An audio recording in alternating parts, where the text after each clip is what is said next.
안녕하세요. 저는 40대 주부입니다. 제 인생에 대해 누군가에게 이야기한다는 게 사실 아직도 믿기지 않습니다. 지금까지 살면서 아무리 억울하고 속상해도 누구에게도 말한 적이 없거든요. 그런 제가 갑자기 사연을 보내게 된 건 제가 지금까지 너무 바보처럼 살았다는 걸 이제야 알았다는 겁니다. 혹시나 이 사연을 들으시는 분 중에서도 저와 비슷한 생각을 하면서 꾹꾹 참고 사시는 분이 있다면 지금이라도 생각을 바꾸고 용기 있게 세상을 향해 박차고 나오시라고 사연을 보내게 됐습니다. 제 인생은 결혼하면서 180도 달라졌어요. 결혼 전에는 경제적으로도 항상 여유 있고 자상한 부모님께 사랑을 듬뿍 받으면서 살았습니다. 저는 외동딸이에요. 특히나 아버지가 저라면 아주 애지중지하셨죠. 어느 정도였냐면 중학교 때까지 아침마다 차로 학교에 데려다 주셨어요. 잠깐 친구만 만난다고 나가도 해만 지면 바로 데리러 오셨죠. 그때는 저도 그게 당연한 줄 알았어요. 부모님이 저를 너무 사랑해서 그러시는 거라고 여겼으니까요.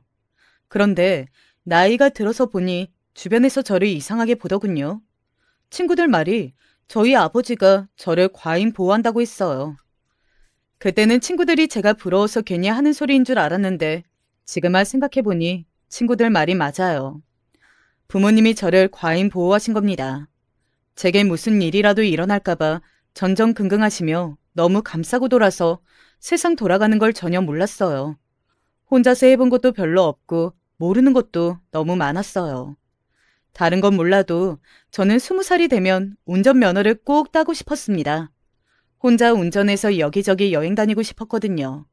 하지만 아버지께서 반대하셨어요.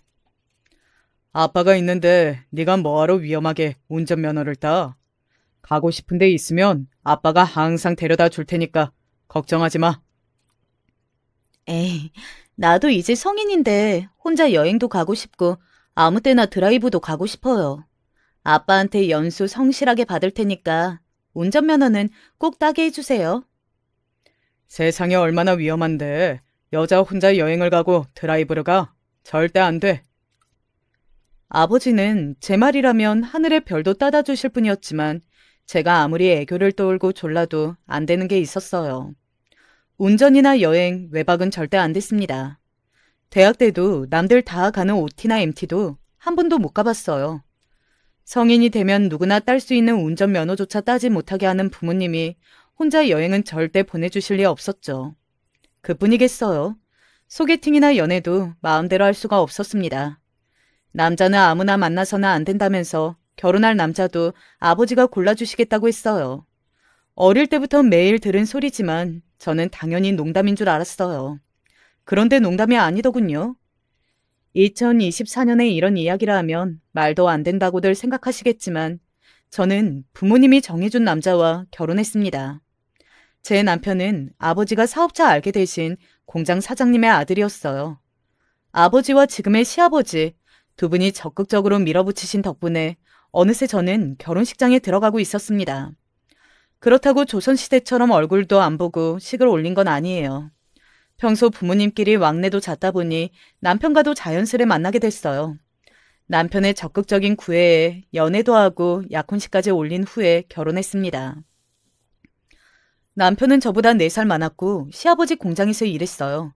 시아버지의 공장은 아버지의 회사에 꽤 많은 양의 납품을 책임지고 있었습니다. 아버지가 남편을 좋게 본 이유는 시아버지의 공장 덕분이었습니다. 시아버지의 영업 능력을 항상 훌륭하다고 칭찬하셨어요. 그런 시아버지 곁에서 보고 배운 아들이 사업을 물려받게 되면 더 성장할 거라며 남편을 믿고 계셨죠. 남편이 나중에 시아버지의 공장을 물려받게 되면 아버지의 회사도 좋은 일이라고 하셨습니다. 저는 남편과 결혼하지 않을 이유가 없었어요. 부모님도 남편을 좋아하시고 저도 남편이 좋았거든요. 남편은 누구보다 자상하고 다정한 남자였어요. 결혼 전까지는 말이죠. 시부모님도 마찬가지였습니다.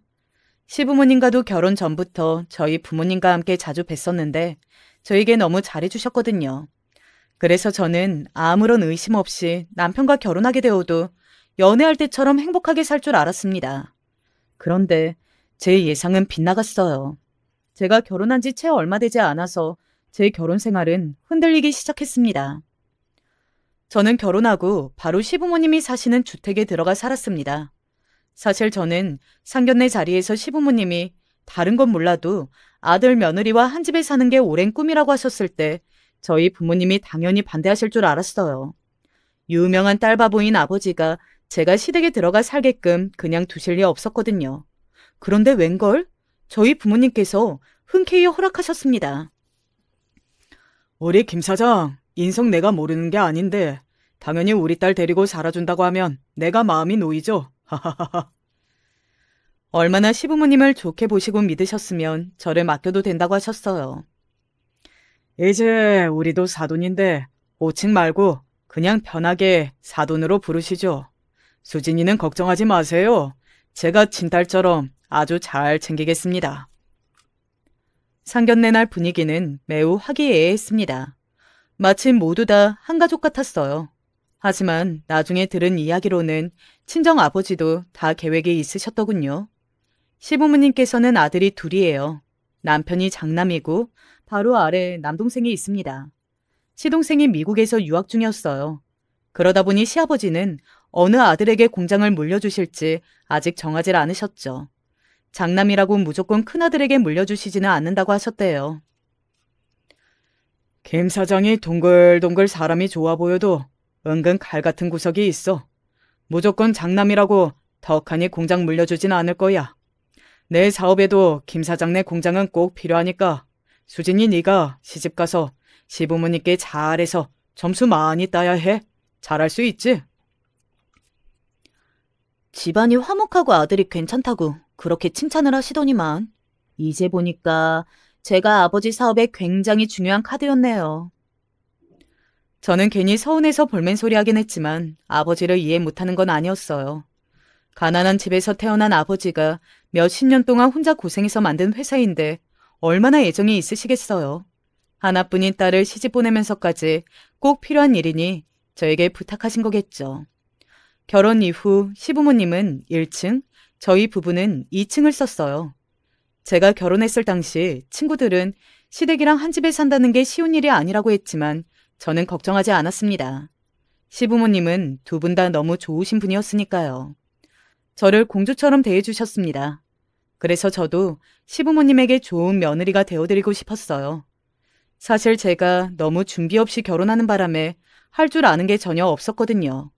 다른 친구들은 취업 준비로 바쁠 나이에 저는 결혼했기 때문에 저는 마땅히 직업도 없고 할 줄 아는 것도 없었어요. 설거지도 한 번 한 적 없이 편하게만 살다가 시집 왔으니 뭘 할 줄 알았겠어요. 시댁의 집안일을 도와주시는 이모님이 계셨지만 저는 시부모님께 뭐라도 해드리고 싶은 마음에 자주 주방에 내려갔습니다. 그럴 때마다 시부모님은 그럴 필요 없다고 쉬라고 하셨어요. 저처럼 곱게만 자란 애가 뭘 할 줄 알겠냐면서요. 하지만 저는 하루 종일 방에서 놀기만 하는 제가 너무 쓸모없는 사람처럼 느껴졌어요. 시간이 지날수록 더했습니다. 저도 뭐라도 하고 싶었어요. 사실 가장 하고 싶었던 건 저도 남들처럼 면접도 보고 취직도 하고 싶었어요. 경영학을 전공했는데 졸업하고 집에서 매일 누워서 책만 보고 꼿꼿이 수업이나 받으러 다니는 게 할 일 없는 사람처럼 보였습니다. 저는 여기저기 이력서를 놓고 연락을 기다리고 있었어요.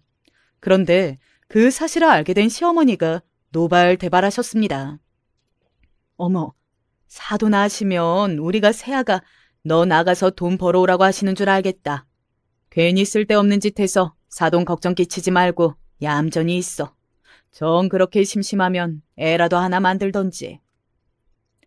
시어머니의 말투는 언제나 친절하고 상냥했지만 언제부턴가 불편하게 느껴졌습니다. 저를 정말 며느리로서 생각해서 하시는 말씀이라기보다는 저희 친정 부모님 눈치를 보고 있다는 기분이 강하게 들었어요. 시아버지도 마찬가지고요. 진영이 얘는 오늘도 늦는다니. 아무리 회사 일이 바빠도 그렇지. 신혼인데 좀 일찍 들어와서 데이트도 나가고 그러지. 우리 며느리 혼자 심심하겠다. 요즘 공장이 바쁜지 집에 들어오면 자기 바쁘더라고요. 너무 피곤해 보여서 저도 그러려니 해요. 아이고, 내가 내일 나가서 우리 며느리 외로우니 아들 일 좀 적당히 시키라고 이야기해야겠다. 시어머니에게 무슨 소리를 들으셨는지 시아버지도 저에게 신경을 많이 쓰셨어요. 그때까지만 해도 저는 시부모님이 저를 걱정해서 하시는 소리겠거니 생각했습니다. 어린 나이에 시댁에 들어와 살면서 혹여나 제가 외롭고 힘들까봐 남편이라도 저에게 잘해주길 바라시는 거라고요. 하지만 저는 그런 시부모님의 마음이 언제부턴가 부담이 됐습니다. 사실 남편과 제 사이가 결혼하고 난 이후에는 별로 좋지 않았거든요. 남편은 연애할 때와는 전혀 다른 사람이었어요. 처음 만났을 때는 저에게 사귀고 싶다고 그렇게 매달리더니만 막상 결혼식이 끝나고 난 직후부터는 저를 투명인간 취급했어요. 신혼여행에서도 남편은 저를 호텔에 혼자 두고 카지노를 찾아다니며 술만 먹고 들어왔습니다. 여행 5일 동안 내내 말이죠. 그때도 이상하다고 생각했지만 저는 남편에게 싫은 소리를 할 수가 없었어요. 남편이 무서웠거든요. 나 도박하는 거 아버지한테 말하면 나 회사 못 물려받아. 그렇게 되면 나 완전히 낙동강 오리알 되는 거라고. 그러면 너희 아버지가 참 좋아하시겠다. 딸이라면 아주 벌벌 떠시는 너희 아버지 회사도 못 물려받는 찌질한 놈을 사위로 인정하시겠어. 아마 당장 이혼하라고 할걸? 그러니까 20대에 이혼녀 딱지 붙기 싫으면 입 다물고 살아. 너랑 나랑은 이제 한 배를 탄 거니까 서로 좋게 좋게 살자고. 그걸 아는 사람이 이래요? 동생한테 아버지 공장 뺏기기 싫으면 더 정신 바짝 차리고 살아야죠. 그때였습니다. 남편은 호텔 방 안에 있는 물건을 손에 잡히는 대로 집어 던졌어요. 아주 교묘하게 저에게 맞지 않게 벽에다가 던져댔죠. 하지만 물건들은 바닥에 떨어지며 다 망가졌습니다. 저는 놀라서 뭐 하는 짓이냐고 소리쳤는데 남편은 뻔뻔하게 실실 웃더군요. 아이고, 손이 미끄러졌네. 귀하게 자란 우리 공주님, 놀라서 어떡해? 남편은 아무 일도 없었다는 듯이 제게 다가와 제 머리를 쓰다듬어 주었어요.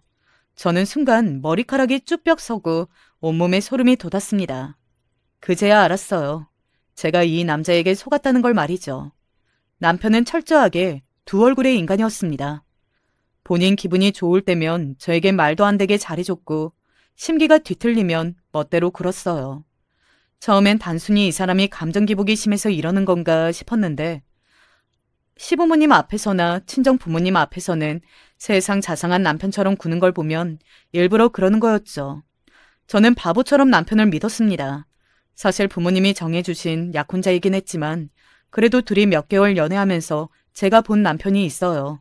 언제나 저를 배려하고 다정했죠. 저는 그 모습만 상상하며 부부로 살다 보면 남편도 점차 정신 차리고 철이 들 줄 알았습니다. 하지만 남편은 점점 더 구제불능처럼 굴었습니다.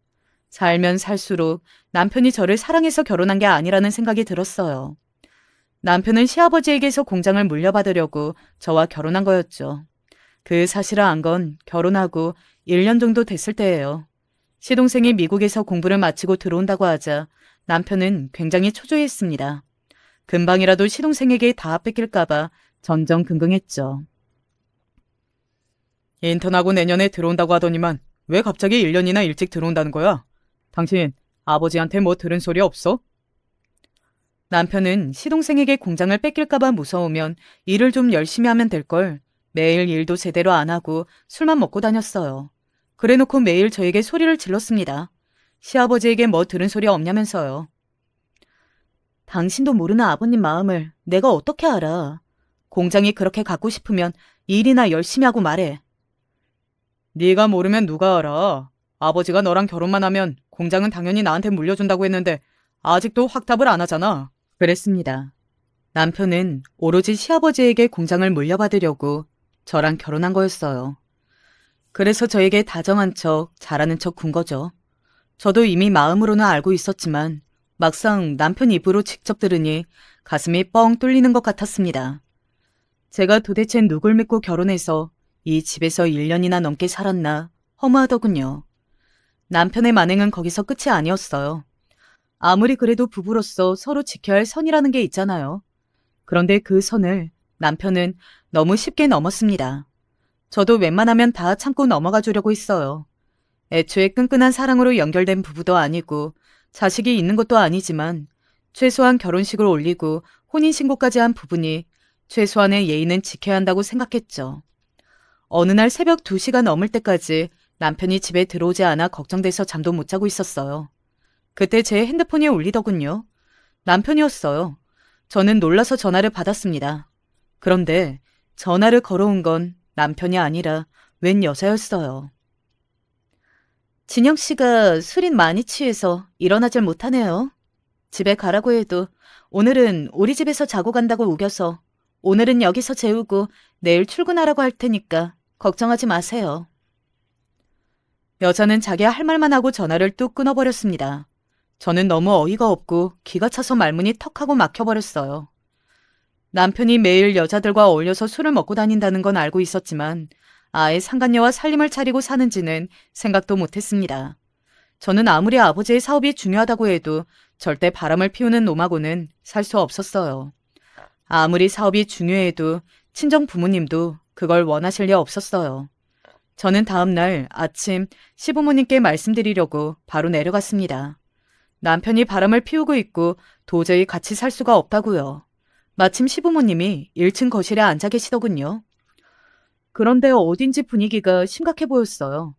평소 같으면 제 얼굴만 봐도 웃으며 반가워하셨는데 저를 보고는 미간을 잔뜩 구기셨어요. 그 눈빛이 얼마나 차가운지 저는 그대로 그 자리에서 굳어버렸습니다. 그때였어요. 시어머니가 갑자기 자리에서 벌떡 일어나시더니 저를 향해 달려오셨어요. 그러더니 제 어깨를 잡고 흔들었습니다. 새아기, 너는 알고 있었지? 너희 아버지 지금 어디 있어? 어떻게 우리한테 말 한마디 안 하고 부도 처리를 할 수가 있어? 하필이면 그때 친정에 일이 생겼어요. 아버지 사업에 문제가 생겼습니다. 저야 어떤 상황인지 정확하게 알 수 없었지만 일이 심각한지 집안이 시끄러웠어요. 아버지 회사가 자금난을 이기지 못하고 부도 처리를 하셨나 봐요. 시아버지 공장에도 결제해야 하는 금액이 어마어마했는데 아직 받지 못하셨나 보더라고요. 새아가, 너 빨리 너희 아버지한테 전화 좀 해봐. 지금 어디 계시는지, 결제는 다 어떻게 할 건지. 시아버지도 상황이 급하신지 저에게 다급하게 소리를 질렀어요. 그러고 보니 매일같이 저에게 전화하시던 아버지께서 최근에 연락이 없었어요. 가장 최근에 통화했을 때도 아버지가 회사 일이 바쁘다고 하셔서 오래 통화하지 못하고 전화를 끊었습니다. 저는 곧바로 아버지에게 전화했어요. 그래도 다행인 건 제 전화는 받으셨다는 겁니다. 도대체 무슨 일이냐고, 어떻게 된 거냐고 물었더니 아버지는 깊은 한숨을 쉬셨어요. 수진아, 너무 걱정하지 마. 아빠가 금방 해결할 거니까 진정에 오지 말고 시댁에 김서방이랑 같이 있어. 아빠가 사돈댁 돈부터 빨리 해결할 테니까 걱정하지 마시라고 해. 저는 아버지가 걱정돼서 말도 제대로 못하고 울기만 했습니다. 긴박한 상황에서도 아버지는 저를 걱정하시며 안심시켰습니다. 별일 아니라고, 금방 해결할 테니 걱정하지 말라고요. 그리고 무슨 일이 있어도 시댁에 있어야 한다고 하셨어요. 괜히 부모님을 찾겠다고 하면 빚쟁이들이 몰려와서 저까지 곤란해질 거라고요. 하지만 시댁 상황은 그렇지 않았습니다. 아버지가 시아버지 공장 결제부터 어떻게든 해결해 주겠다고 했지만 시일이 길어질수록 입이 바짝바짝 말랐어요. 그리고 무엇보다 제가 가장 힘들었던 건 달라진 시댁 식구들의 태도였습니다. 언제나 저에게 친절했던 시부모님께서 저를 대하는 게 확연히 달라졌어요. 저만 보면 예민하게 신경질을 부리셨고 아버지에게 연락 온 거 없냐고 다그쳤습니다. 아버지 일로 신경을 쓰느라 저도 정신이 좀 없었어요. 아침 설거지를 하다가 그만 접시를 깼습니다. 최근에 저도 모르게 자꾸 손에 힘이 빠져서 그릇을 놓치는 일이 잦았어요. 그러자 시어머니가 버럭 소리를 지르더군요. 너는 시집 온 지가 언젠데 아직도 설거지 하나를 제대로 못하니? 정말이지 쓸모라고는 없는 애구나. 이래서 애는 오냐오냐 키우면 안 되는 건데. 자식 하나라고 곱게만 키워서 남한테 떠맡기고 어쩜 연락도 없으니? 시어머니는 제가 그릇 하나 깼다고 저를 쓸모없는 애 취급하셨습니다. 거기다가 지금까지 저에게 한 번도 하신 적 없는 말로 상처 주셨어요. 결혼하고 시댁에 살면서 제가 집안일이라도 배우겠다고 했을 때는 저더러 뭘 할 수가 있겠냐고 아무것도 하지 말라고 하시더니만 아버지 사업이 망하자마자 저더러 도대체 친정에서 뭘 배워왔냐고 하시더군요. 저도 사람인지라 아무리 제가 할 줄 아는 게 없고 능력이 없어도 하루아침에 저를 대하는 방식이 달라지시니 서운했습니다. 그래도 저는 시부모님을 이해하려고 노력했어요. 제가 미워서 그러는 게 아니라 지금은 시부모님도 너무 힘들어서 그러시는 걸 거라고요. 하지만 제 생각은 틀렸습니다. 그건 시작에 불과했어요. 친정아버지가 급한 대로 집을 정리한 금액을 시아버지에게 보냈어요. 그래서 시아버지 공장에도 급한 불은 껐습니다. 다행히 시아버지 공장에는 큰 타격이 없었어요. 저는 천만다행이라고 생각했습니다. 친정아버지 일만으로도 힘든데 시아버지의 사업에까지 문제가 생기면 온 식구가 너무 불행해질 테니까요. 그때까지도 저는 참 철이 없고 세상 물정이라고는 몰랐어요. 집이고 차고 있는 재산을 다 처분한 친정 부모님이 친척네 집에 가 있겠다고 했을 때 저는 그 말을 믿었습니다. 이 대표 사람 그렇게 안 봤는데 사람이 참 아무리 상황이 힘들어도 참고 해결할 생각을 해야지.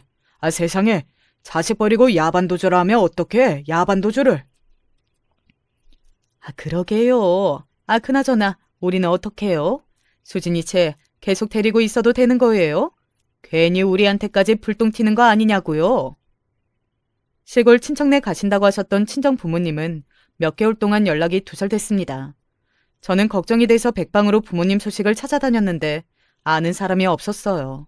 그런데 얼마 뒤 시아버지가 듣기로는 친정 부모님 두 분이 파산 신청을 하고 동남아 어딘가로 야반도주 하셨답니다. 저에게 연락도 한 통 안 남기시고요. 수진이 너 핸드폰 내놔봐. 혹시나 너희 아버지나 어머니 아는 사람한테 돈 갚으라고 연락 올지도 모르니까 절대 전화 받지 마. 알았어? 그리고 나가서 우리 집 며느리라고 얘기하고 다니지도 말고. 아이고, 그딴 거지 같은 집구석이랑 괜히 사돈은 맺어가지고 어휴 속 터져. 저는 졸지에 집안에 찬밥 신세가 되고 말았습니다. 결혼하고 몇 년 동안 남편과 사이가 좋지 않았어도 시부모님 보며 참고 살았는데 이제는 시부모님에게 마저 미움을 받고 있었습니다. 그렇게 시간이 흘러 저는 미움을 받는 정도가 아니라 언제 버림을 받을지 모를 신세가 되어버렸어요. 시어머니는 아예 집에서 일하던 이모님까지 해고하셨어요. 그 사실을 몰랐던 제가 이모님이 어디 가셨냐고 물었더니 어머니가 제가 있는데 이모님이 이제 뭐가 필요하냐고 하시더군요. 너도 결혼한 지 꽤 됐는데 이제 살림도 좀 할 줄 알아야지. 애도 없는데 집에서 매일 빈둥빈둥 놀면 뭐하니? 네가 그래도 우리 집 맏며느리니까 앞으로는 우리 집 살림은 네가 다 알아서 해라. 말이 떨어지기 무섭게 정말 그 큰 집 살림은 다 저 혼자서 해야 했어요.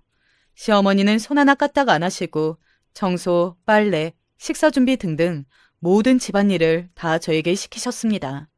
심지어 물 한 컵 떠오라고까지 저에게 시키셨어요. 어쩌겠어요. 저라고 그러고 살고 싶었겠습니까?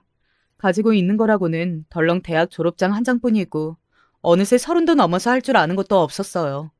거기다가 부모님과도 연락 두절 상태라 이 집을 나가서는 갈 곳도 없었어요. 더군다나 몇 년째 핸드폰으로 걸려오는 전화는 모두 부모님의 빚을 독촉하는 전화였어요. 그러던 어느 날이었습니다. 하루는 제가 주방에서 일하고 있는데 시어머니가 누군가와 통화를 하시는 소리가 들렸어요. 그나마 다행인 게 아직 애도 없는데 그냥 이혼시켜서 내보내는 게 낫겠지. 저 쓸모도 없는 걸 도대체 언제까지 우리 집에 데리고 살아야 할지 모르겠어. 합의 이혼하면 자식도 없으니까 위자료니 재산 분할 같은 건 안 해줘도 되는 거겠지? 시어머니는 하루라도 빨리 저를 내쫓을 생각만 하셨습니다. 더군다나 그맘때쯤 시동생이 결혼한다고 동서될 사람을 데리고 왔어요. 미국에서 유학할 때부터 사귀었던 여자인데 동서는 최근에 박사학위를 받아서 한국에 들어왔더라고요. 한국에 들어오자마자 여기저기서 스카우트 제안을 받은 인재랍니다. 원래 예정대로 대학에서 학생들을 가르칠지 대기업 연구원으로 들어갈지 고민 중이라더군요. 동서를 보는 시부모님의 눈빛에는 애정이 듬뿍 담겨 있었습니다. 예전에 저를 보는 눈빛이 그랬기 때문에 제가 가장 잘 알았죠. 동서는 지방까지 빵빵해서 강남의 40평대 아파트까지 자가로 가지고 있답니다. 결혼해서 그 집에 들어갈 생각이라고요. 어머, 공부도 잘해, 얼굴도 예뻐, 지방까지 훌륭해. 어쩜 빠지는 게 하나도 없니? 그러게 부모님이 딸만 보면 든든해서 밥을 안 먹어도 배가 부르시겠다. 우리가 이 나이까지 살다 보니까 부모가 아무리 잘 먹고 잘 살아봐야 그건 소용이 없더라고. 평생 부모가 키워줄 것도 아닌데 다 본인이 능력이 있어야 해. 시어머니는 주방에서 설거지를 하고 있는 저를 향해 이야기하셨습니다. 저는 이대로 버티고 있는 것이 방법이 아닌 것 같아 제발로 이 집을 나가야겠다 싶었어요. 사실 저도 이 집에 미련 같은 거 없게 된 지 오래예요. 시부모님도 시부모님이었지만 남편과도 미운 정마저 떨어졌기 때문에 헤어지는 게 답이었죠. 남편의 만행은 저희 부모님 사업이 망하고 나서 더 심각해졌어요. 공장 하나만 보고 저와 결혼했는데 그게 날아갈지도 모르니 어떻게든 저와 헤어지고 싶었겠죠. 이제 저를 도와줄 사람이 아무도 없다는 사실을 알고 나서는 아예 제가 알아서 나가게 하려고 인간 말종처럼 굴었습니다. 자신이 바람 피운다는 사실을 드러내고 아주 뻔뻔하게 굴었어요. 남편은 아예 대놓고 두 집 살림했습니다. 외박하는 날이면 저에게 당당하게 연락을 했어요. 나 오늘 우리 자기랑 놀다가 들어갈 거니까 아버지한테 말 잘해. 말 잘못하면 알지? 넌 바로 소박이야. 남편은 그냥 양아치였습니다. 저를 아내라고 생각조차 하지 않은 것 같았어요. 저도 참 멍청한 게 그 와중에 상간녀가 궁금해서 남편이 자기라고 부르는 그년 뒷조사를 했습니다. 남편이 워낙 대놓고 바람을 피우는 중이라 찾으려고 하니 금방 찾을 수 있었어요. 그런데 찾고 보니 차라리 찾지 않을 걸 그랬습니다. 그냥 모르는 게 나을 뻔했어요. 남편의 상간녀는 생각보다 능력 있는 여자였어요. 유부남을 만나는 년들은 다 남자한테 빨대 꽂고 사는 꽃뱀인 줄 알았는데 그녀는 경기도에서 아주 유명하고 규모가 큰 커피숍을 운영하고 있더군요. 그쯤 되니 저는 저 스스로가 더 바보 같고 한심하게 느껴졌습니다. 제가 왜 여기서 이런 대접을 받고 있나 억울하기도 하고요.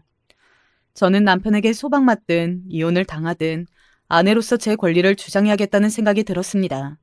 그래서 다음 날 아침 남편이 말한 자기, 그 상간녀가 운영하는 카페로 찾아갔어요. 남편 SNS를 몇 번 뒤지니 금방 카페 위치를 알겠더군요. 역시나 반나절 카페에서 죽치고 있었더니 남편과 그 상간녀 년이 카페에 나타났어요. 둘이 아주 사이좋게 어깨동무를 커피숍으로 들어왔습니다. 저는 구석에 앉아 두 사람을 한참 관찰하며 사진을 찍었어요. 두 사람은 제가 보고 있는지도 모르고 연신 쪽쪽거리며 입까지 맞추더군요. 정말이지 구역질이 났습니다. 그날부터 저는 어떻게 하면 남편에게 복수할 수 있을까 이를 갈았습니다. 하지만 저에겐 그런 방법은 없었습니다.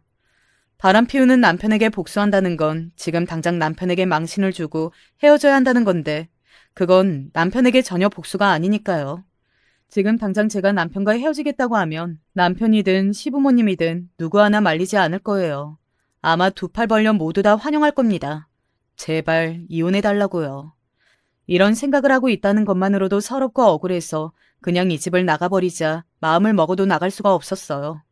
지금 당장 시댁을 나가려고 해도 수중에 단돈 10만 원도 없고 갈 데도 없으니까요. 저는 하루라도 빨리 친정 부모님이 돌아오기만을 기다렸습니다. 하루하루가 너무 서글프고 고달프기만 했으니까요. 그러던 어느 날이었습니다. 아침에 일어났더니 갑자기 몸 여기저기가 쑤시듯 아프고 몸에 힘이 안 들어가길래 몸살인가 보다 했어요. 그래서 아침에 일어나지 못하고 침대에 누워만 있었습니다. 그러자 아침에 일어난 남편이 저를 보고 혀를 차더군요. 하루 종일 아무것도 안 하고 집구석에서만 있는 여편네가 남편이 일하러 나가는데도 안 일어나고 쳐 자는 거야? 나도 나지만 너도 진짜 답이 없다.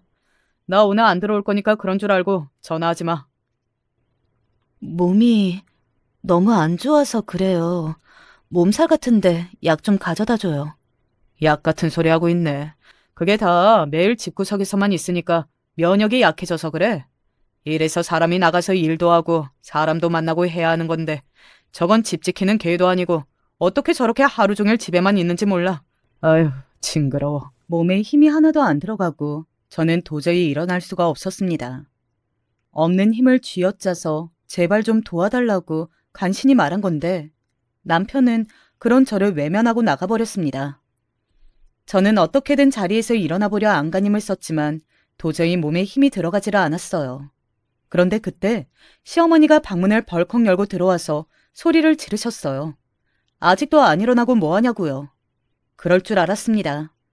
안 그래도 예비 동서와 시어머니가 결혼 때 입을 한복을 보러 간다고 해서 일찍 나가신다고 했는데 밥을 차려야 할 제가 일어나지 않으니 찾으러 오신 거죠. 예, 너 지금 뭐 하는 거야? 수아 벌써 올 때 다 됐는데 아직도 밥 안 차리고 누워서 자고 있으면 어떡해? 빨리 안 일어나? 아, 그리고 내가 빨래 돌리라고 했어, 안 했어? 바구니에 빨래가 이렇게 많은데 아직도 안 하면 어떡해? 저는 어떻게든 소리를 내서 말을 하려고 목소리를 쥐어짰습니다. 너무 몸이 안 좋아서 아무래도 병원에 가야겠다고요. 그런데 시어머니는 제 목소리가 안 들린다면서 화를 내셨어요. 답답하게 뭐라는 거야? 어? 너 시어머니를 보고도 이렇게 일어나지도 않고 누워있을 수가 있어? 어허, 응? 애 좀 봐. 이게 아주 이제 정신을 나갔네. 너 빨리 안 일어나?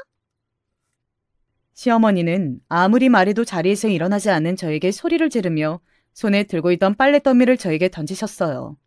제가 도저히 못 일어나겠다고 고개를 흔드는데도 시어머니는 아랑곳하지 않았습니다. 오히려 꾀병을 부리는 줄 아셨어요. 시어머니는 본인 화를 못 이겨서 저를 강제로 일으켰습니다. 그러더니 빨리 내려와서 밥 차리라고 제 등을 내리치며 바닥으로 밀쳤어요. 그런데 그때 일이 생겼습니다. 이미 시댁에 도착한 예비 동서가 큰 소리가 들리자 2층에 올라왔다가 시어머니가 저에게 하는 행동을 보고 만 거예요. 빨래를 던지고 소리를 지르는 모습을요. 아무리 며느리가 오랫동안 시댁에 살았다고 해도 그 모습은 누가 봐도 이상해 보였을 거예요. 세상에 아무리 가까워도 어떤 시어머니가 며느리에게 냄새나는 빨래를 던지고 몸을 흔들어 밀치겠어요. 동서는 결국 결혼식을 한 달 남겨두고 파혼했어요. 문제는 동서와 시동생이 파혼한 걸 시댁 식구들이 모두 다 제 탓을 했다는 겁니다. 내가 이래서 진작에 형수 내보내야 한다고 했잖아요. 형이랑 사이가 좋은 것도 아니고 손주가 있는 것도 아닌데 왜 안 내치고 데리고 사는 거예요? 이제 친정도 다 망해서 쓸모도 없는데. 시동생은 파혼하게 된 게 다 제 탓이라며 저를 원망했습니다. 하지만 저는 그런 원망 어린 소리를 들어도 더는 힘들지 않았어요. 제 귀에 그런 소리가 아예 들어오지 않았거든요. 사람 사는 게 참 코미디예요. 하늘도 정말 무심하시지. 인생의 바닥까지 친 제가 안쓰럽지도 않으신가 봐요. 정말 너무하더군요. 여기서 더 최악은 없겠다 싶었는데 더한 절망이 기다리고 있었어요. 제가 루게리병이랍니다. 얼마 전 동서가 왔던 날 아무래도 몸이 이상해서 저는 병원에 다녀왔어요. 최근에 몸이 마치 오징어처럼 흐물거리고 손에 힘도 잘 안 들어가서요. 아마 스트레스 때문이라고 할 게 뻔했지만 그래도 그 정도가 전보다 심해진 것 같아 검사를 받기 위해 갔습니다. 그런데 스트레스 때문이 아니라 루게리병이라네요. 초기에서 중기로 넘어가는 단계 같다면서 바로 치료를 받아야 한대요. 저는 정말 너무 어이가 없어서 눈물도 안 났습니다. 그런데 그런 와중에 저는 시어머니의 화풀이 대상까지 되고 말았어요. 시동생이 집을 나가버렸거든요. 파혼당하고 난 뒤 시동생은 시어머니와도 사이가 틀어져 집을 나가버렸습니다. 그 일로 시아버지마저 시어머니에게 등을 돌렸어요. 아무리 집이 망했어도 아직은 우리 며느리 있는데 도대체 어떻게 굴었으면 우리 집에 시집을 안 온다고 해? 그러더니 결국은 아들까지 내쫓아. 당신이 정신이 있는 여자야?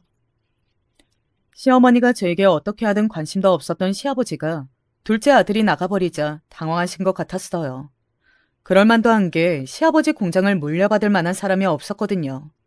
장남인 남편은 남편대로 매일 여자만 만나고 술만 먹고 다니는 와중에 둘째 아들까지 집을 나가버렸으니까요.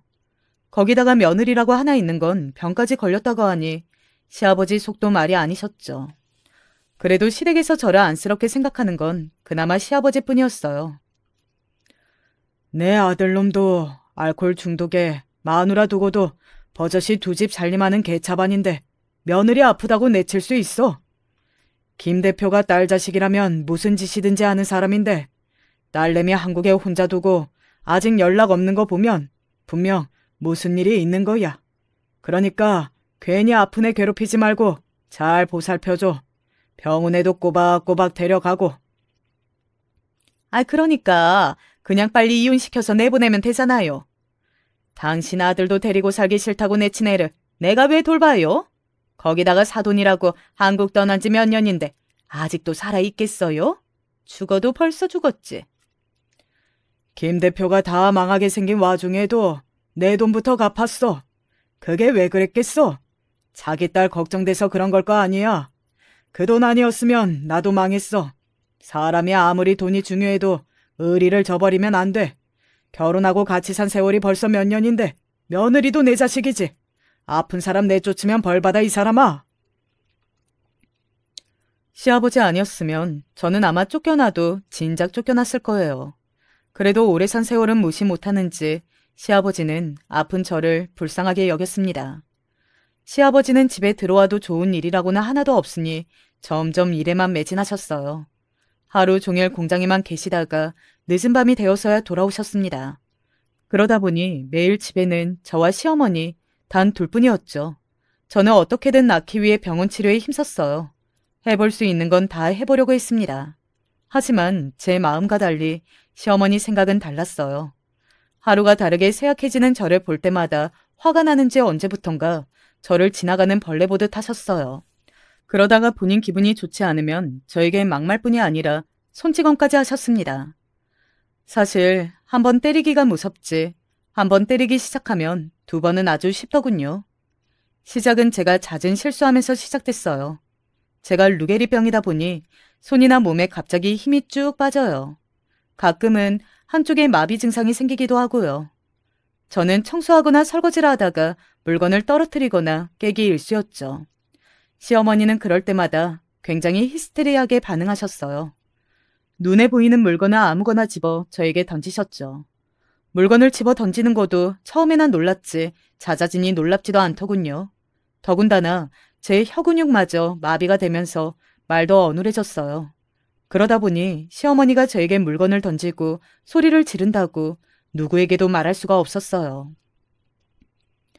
남편은 제 꼴이 보기 싫다고 집에 자주 들어오지도 않았고 시아버지는 일만으로도 힘드신데 제가 다른 걱정까지 끼칠 수는 없었어요. 그렇게 몇 년을 살다 보니 언젠가는 시어머니에게 고맙다는 마음마저 들더군요. 이런 저를 버리지 않고 그래도 데리고 병원에라도 같이 가주시니까요. 그래도 꾸준히 약을 먹고 병원에 다닌 덕분에 완치가 되지는 않았지만 그래도 진행 속도를 늦춰 아직은 걸을 수도 있고 어느래도 말은 할 수 있었어요. 웬만한 집안일도 할 수 있고요.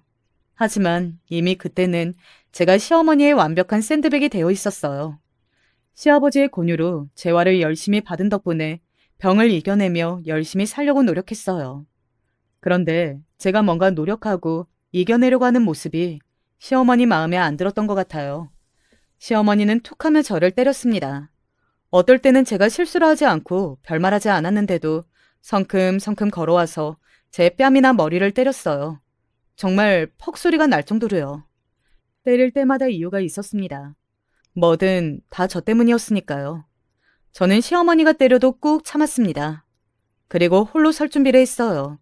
시아버지께는 감사하지만 계속 이대로 시어머니의 만행 속에서 시댁에 살 수만은 없으니 시댁에서 나갈 준비를 나름대로 했습니다. 남편과도 헤어질 생각이었어요.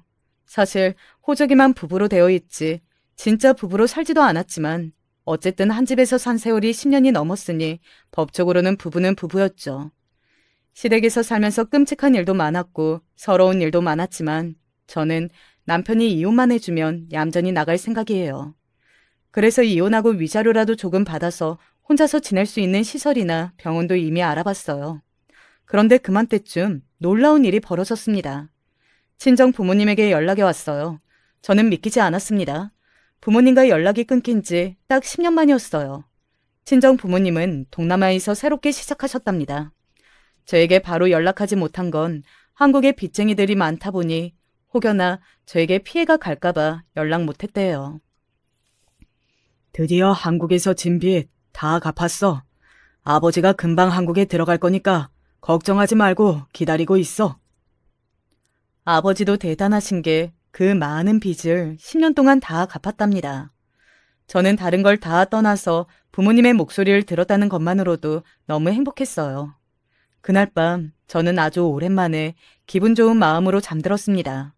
친정 부모님의 안부를 알았다는 것만으로도 너무 기쁜데 꼭 부모님이 한국에 들어와 직접 만날 수 있다니 꼭 꿈만 같았거든요. 그런데 그날 밤 저는 죽을 뻔했습니다. 제가 약을 먹고 잠들면 누가 업어가도 몰라요. 병원에서 지어온 약이 그 정도로 독했거든요. 그런데 누군가 제 목을 조르는 것처럼 숨이 막히는 기분이 들어 잠에서 깨고 말았습니다. 저는 순간 꿈인 줄 알았어요. 그런데 꿈이 아니더군요. 제 목을 조른 건 다름 아닌 시어머니였어요. 어쩌다가 이런 게 우리 집에 들어와서는. 이게 다 너 때문이야. 너 때문에 이렇게 된 거라고. 죽으라고. 시어머니는 제 목을 조른 것만으로도 부족해서 베개를 들고 제 얼굴을 눌렀어요. 저는 금방이라도 죽을 것처럼 숨이 차올랐습니다. 그때였어요. 늦은 밤 술에 취해 들어온 남편이 그 광경을 보고 놀라서 시어머니를 말렸습니다. 엄마, 뭐 하는 거야? 이 재수없는 년 죽이고 싶은 마음 이해 못하는 거 아닌데 아버지 아시면 우리가 쫓겨나. 제발 그만해. 2년 어디 요양원에라도 쳐넣으려고 했더니만 2년 부모가 한국에 들어온대. 네 아버지는 도대체 뭐가 좋다고 다행이라고 그러는데 얘 부모 들어오면 영락없이 우리가 데리고 살아야 할 거 아니야. 우리가 데리고 살기는 왜 살아? 나 얘랑 이혼할 거야. 차라리 잘 됐네. 얘 부모 들어오면 바로 데리고 가라고 하면 되지. 시어머니의 목소리도 남편의 목소리도 제 귀에 또렷하게 다 들렸습니다. 루게리병에 걸린 제가 숨이 막혀 몸을 버둥거리고 소리를 내봐도 현실에서는 아무 소리도 들리지 않았을 거예요. 남편과 시어머니는 자신들이 저지른 일을 제가 모르는 줄 알고 그대로 방을 나갔습니다. 그로부터 얼마 뒤 마침 설날이었어요. 명절을 맞아 저는 짐을 쌌습니다. 친정에 가려고요. 그런데 그런 제 행동을 보고 남편이 어이가 없다는 듯이 기막혀 하더군요. 이제야 정신 차렸구만. 그래, 잘 생각했어. 짐 싸서 망한 너희 부모님 집 가서 다시 돌아오지 말아라. 저는 남편을 쏘아보았습니다. 정말 사람 같지도 않아서 상종하고 싶지도 않았어요. 저는 그 길로 짐을 들고 내려왔습니다. 아래층에는 시어머니가 계시더군요. 제 손에 들린 짐가방을 보고 시어머니는 그게 뭐냐고 물었어요. 설날이잖아요. 친정 부모님이 한국에 들어오신다고 하셔서 이번 설에는 친정 부모님이랑 보내려고요. 그 순간 기가 차다는 듯 콧방귀를 낀 시어머니가 갑자기 제게 다가와 제 뺨을 올려 붙였습니다. 내가 죽을 때가 되니까 아주 정신을 못 차리는구나. 이게 어디서 건방을 떨어. 예상한 일이었어요. 시어머니는 누구보다 저를 미워하고 싫어하지만 제가 나간다고 순순히 보내주실 분이 아니었죠. 수진이 앞으로 택배가 왔네. 누구지? 뭐야? 당신 미쳤어? 지금 뭐 하는 거야? 그때였어요. 현관문이 벌컥 열리더니 시아버지가 들어오셨습니다. 제가 시어머니에게 뺨을 맞은 광경을 보고 놀라 들고 있던 택배 박스를 바닥에 떨어뜨렸어요. 박스는 그대로 터지고 박스 안에 있던 물건들이 바닥에 쏟아졌습니다. 아니, 이게 다 뭐야? 이 택배 누가 보낸 거예요? 시아버지는 놀라서 제게 달려와 제 뺨을 어루만지며 시어머니를 쏘아보았는데 시어머니는 전혀 신경 쓰지 않고 바닥에 떨어진 택배 박스에서 눈을 떼지 못하고 있었어요. 택배 박스에서 우르르 떨어진 건 다름 아닌 친정 아버지께서 고용하신 로펌에서 보낸 자료들이었어요. 제 이혼 소장과 증거 사진들이었습니다. 봉투에 적힌 로펌 이름을 보고 시아버지는 놀란 눈이 휘둥그레졌어요. 이게 다 뭐야? 이 로펌이면 비싸기로 유명한 변호사들만 모여있는 데잖아. 아, 거기다가 이 사진들은 뭐야? 당신 설마 수진이한테 이런 짓까지 한 거야? 진영이 이 자식 어딨어? 이 새끼 이거 내가 사고 칠 줄 알았어. 박스 안에는 지금까지 시어머니와 남편이 제게 저지른 만행들이 고스란히 담겨 있었습니다. 시어머니가 툭하면 제 몸에 손댄 사진들과 남편이 무수히 만나고 다닌 여자들과의 데이트 사진이 들어있었어요. 사진은 제가 준비한 거예요. 몸이 아프고 난 뒤 시어머니가 툭하면 제 몸에 손을 대니 방에 CCTV를 달았거든요. 남편의 뒷조사는 아버지가 따로 사람을 부처해 주셨습니다. 그리고 남편의 불륜 사실을 가장 정확하게 입증할 증거까지 찾았어요. 바로 남편과 상간녀 사이에서 아주 최근에 태어난 아기가 있다는 겁니다. 저는 아버지에게 연락이 왔을 때 딱 한마디만 했어요. 남편과 이혼하고 싶다고요. 더는 이 집에서 못 살겠으니 저를 데리고 나가달라고 했습니다. 어머니, 좋으시겠어요. 손주 보시겠네요. 뭐야? 인연이 뚫린 입이라고 함부로 떠들어? 시어머니는 다시 제게 달려들려고 손을 올렸어요. 시아버지가 그만하라고 말리려던 순간 아주 좋은 타이밍에 친정 부모님이 도착하셨습니다. 그리고 시아버지는 곧장 시어머니에게 달려가 시어머니의 뺨을 세게 날렸어요. 이 무식한 여편애가 감히 내 딸한테 손을 대? 아이고, 우리 딸 못난 부모 때문에 그동안 고생 많았지? 친정 부모님이 저를 데리러 오셨습니다. 친정 부모님의 등장에 시아버지는 어쩔 줄 몰라 했어요. 상황이 어떻든 시아버지만 믿고 저를 시집 보낸 건데 일이 이 지경까지 흘렀으니 시아버지도 친정아버지 볼낯이 없으셨죠. 아이고, 사돈, 내가 볼 낯이 없어요. 동남아에서 아주 잘 나간다는 소식은 들었어. 우리 오랜만에 만나는 건데 술 한잔 해야지. 시아버지는 어떻게든 분위기를 풀어보려고 하셨지만 소용없었습니다. 사돈 같은 소리 하고 있네. 지금부터 내가 하는 말 똑똑히 들어. 이 순간부터 당신들이 내 딸한테 저지른 만행 내가 천벌받게 해줄 테니까 기대해. 저는 드디어 지옥 같은 그 집에서 나올 수 있었습니다. 그리고 아버지는 역시 우리 아버지였어요. 제 일이라면 만사 제쳐두고 해결해 주시는 멋진 해결사였죠. 아버지는 동남아에서 제대로 성공해 돌아오셨어요. 전에 하시던 사업은 아무것도 아니었습니다. 한국에 있던 공장들의 짐 빚을 다 갚고도 한남동에 아주 큰 저택을 사셨더라고요. 그리고 지금 당장 미국에 가자고 하셨어요. 제가 루게리병이라는 소리를 들으시고 가장 유명한 의사에게 데려가 치료받게 해주시겠다고요. 미국에 다녀온 지도 벌써 반년이 흘렀습니다. 미국에서 수술도 하고 재활도 받고 돌아왔어요. 완치가 된 건 아니지만 그래도 전보다 훨씬 좋아졌어요. 일상생활은 거의 다 혼자 할 수 있을 정도로 좋아졌죠. 남편과는 이혼했습니다. 당연한 결과지만 소송에서도 제가 이겼습니다. 저는 이혼 위자료도 남편과 시어머니에게 각각 10억이 넘는 금액을 받아냈어요. 제가 병에 걸린 게 시어머니와 남편의 지속적인 막말과 고통으로 생겼을지도 모른다는 걸 변호인단이 강하게 밀어붙였거든요. 시아버지는 아직도 제게 연락하세요. 시어머니와 남편을 데리고 올 테니 제게 사과만이라도 하게 해달라고요. 하지만 저는 거부했습니다. 제가 받은 피해 보상은 이미 돈으로 받았으니까요. 시어머니와 남편이 어떤 인간인지는 제가 가장 잘 알아요. 그 사람들이 제 앞에서 무릎 꿇고 사과한다고 해도 진심이 아니라는 것쯤은 너무나 잘 알기 때문에 만나고 싶지 않았습니다. 정말 머리카락 한 올도 보기 싫다는 게 맞겠네요. 저는 나름 잘 지내고 있습니다. 부모님은 지난 10년간의 공백을 메꿔주기 위해 너무나 애쓰고 계세요. 그 모습을 보면 제가 힘을 내지 않을 수가 없어요. 부모님은 저를 볼 때마다 미안하다면서 자꾸만 눈물을 훔치시거든요. 하지만 저는 이게 누구의 잘못으로 일어난 일이 아니라고 생각해요. 저는 너무 약하고 세상을 몰랐습니다. 부모님은 살기 바쁘셨고요. 저는 결혼한 것도 이혼한 것도 병에 걸린 것도 제가 조금 운이 안 좋았다고 생각하기로 했습니다. 그리고 언제까지 살지는 모르지만 살아있는 한 먹고 싶은 거 많이 먹고 하고 싶은 거 다 하면서 살려고요. 끝까지 제 이야기 들어주셔서 감사합니다. 댓글로 저를 응원하는 글 많이 올려주시면 저에게 힘이 될 것 같습니다. 여러분의 가정에는 항상 행복만 가득하길 바랄게요.